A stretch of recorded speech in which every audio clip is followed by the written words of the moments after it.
One of the defining events of the Middle Ages took place in Constantinople on April 12, 1204. Soldiers of the Fourth Crusade, under orders of the Doge of the Republic of Venice, breached the walls and sacked one of the greatest cities on earth. The sack wasn't just an orgy of violence and destruction, which it was. It also set in motion events that caused irreparable divisions between the Eastern and Western Christian worlds, and ultimately the fall of the Byzantine Empire. Learn more about the 1204 Sack of Constantinople and how it changed the course of Europe on this episode of Everything Everywhere Daily.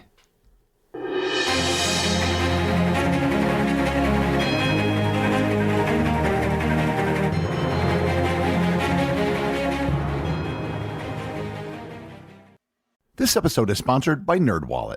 Nerds! When it comes to general knowledge and history, you know I've got you covered. But who do you turn to when you need smart financial decisions? If your answer is NerdWallet, then you're absolutely right. And if it's not, let me change your mind. The nerds at NerdWallet have spent thousands of hours researching and reviewing over 1,300 financial products. And they have the tools you need to make smarter financial decisions. Looking for a credit card? Go beyond the basic comparisons, filter for features that matter to you, and read in-depth reviews. Ready to choose a high-yield savings account? Get access to exclusive deals and compare rates, bonuses, and more. House hunting? View today's top mortgage rates for your home sweet home. Make the nerds your go-to resource for smart financial decisions. Head to nerdwallet.com/learn more. NerdWallet. Finance smarter. Disclosure: NerdWallet Compare Incorporated, NMLS 1617539. Shopify doesn't just meet you where you are. We meet you where you're going. Shopify is the only commerce platform relentlessly focused on one thing and one thing only: commerce. We challenge the status quo so that your business can do bigger, better, and focus on building what's next so that you're always moving further, faster. For enterprise brands that believe there's a better way, there's Shopify. Learn more at shopify.com/enterprise. The events that I'm going to be covering in this episode, I have tangentially mentioned in several other episodes. I've covered parts of the story in episodes on Venice, Constantinople, the Crusades, and the fall of Constantinople. To understand what happened and why, it's necessary to understand all of the events that were happening during this period. One of the first major events leading up to the sack was the Great Schism. About 150 years earlier, in the year 1054, the Eastern and Western Christian churches formally split. Pope Leo IX and the Patriarch of Constantinople, Michael I, mutually excommunicated each other over differences regarding the power of the Bishop of Rome. And I'm oversimplifying things, which will require another episode to fully explain, but what were once two different traditions of the same faith became wholly separate religions. In 1182, an event known as the Massacre of the Latins took place in Constantinople. Tensions had been building for years due to economic and religious rivalry between the native Byzantine Greeks and the Catholics, who were called Latins, who held significant trading power in the city. A violent uprising took place, which led to the slaughter of thousands of Catholics. Women, children, and the infirmed were not spared, and many of those who did survive were enslaved. The massacre deepened the animosity which had already existed between the Byzantine Empire and Western Europe. Another major event of this period was the launch of the Crusades. The First Crusade was launched in the year 1096 in an attempt to take back Jerusalem from the Muslims.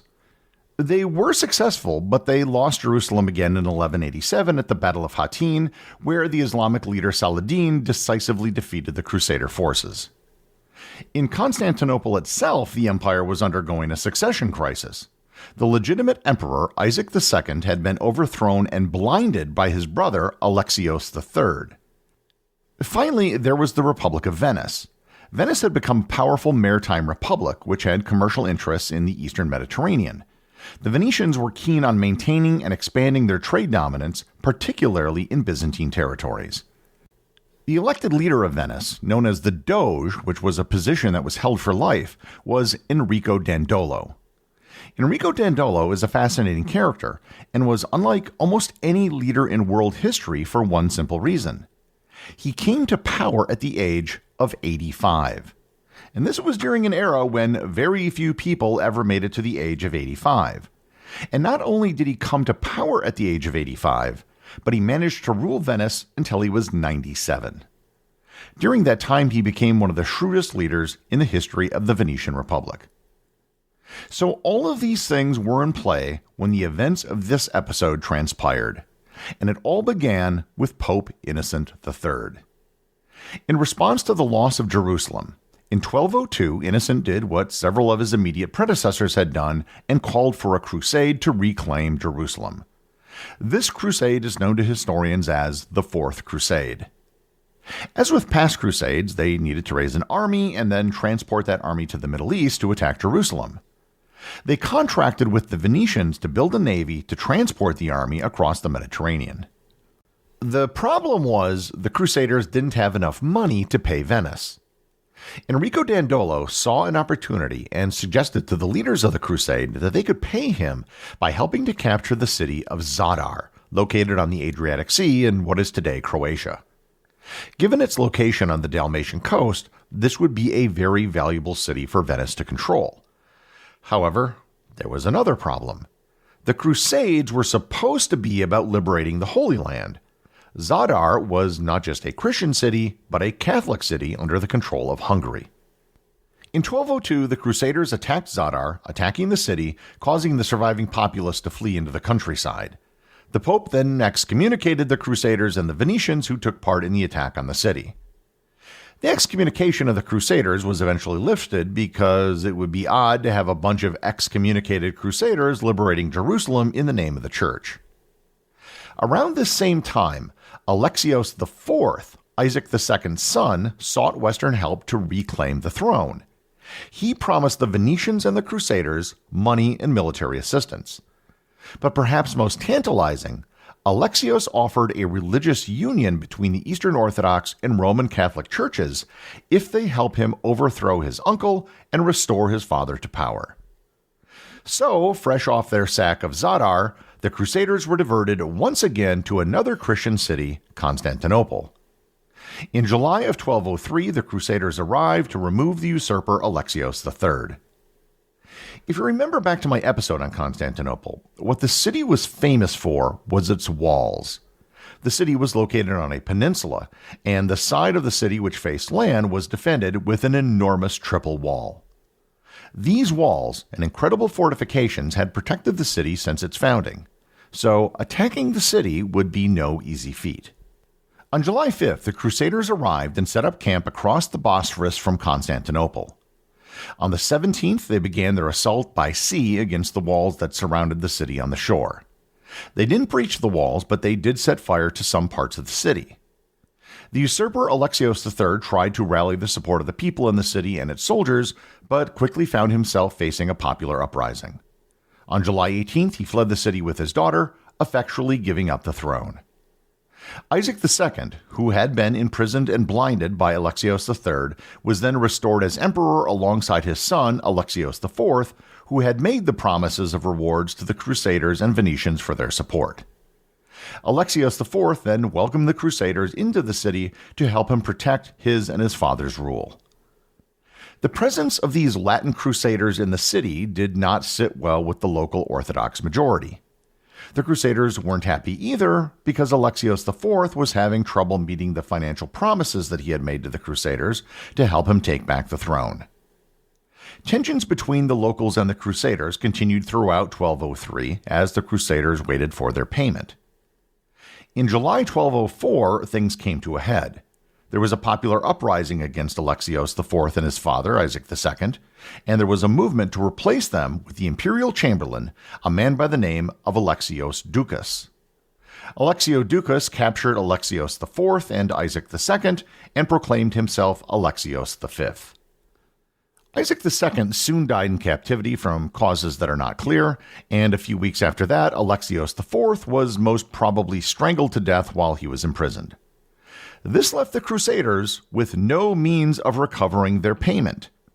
Frustrated, and perhaps driven by opportunism and Venetian ambitions, the Crusaders, who were now encamped outside of the city, turned on Constantinople.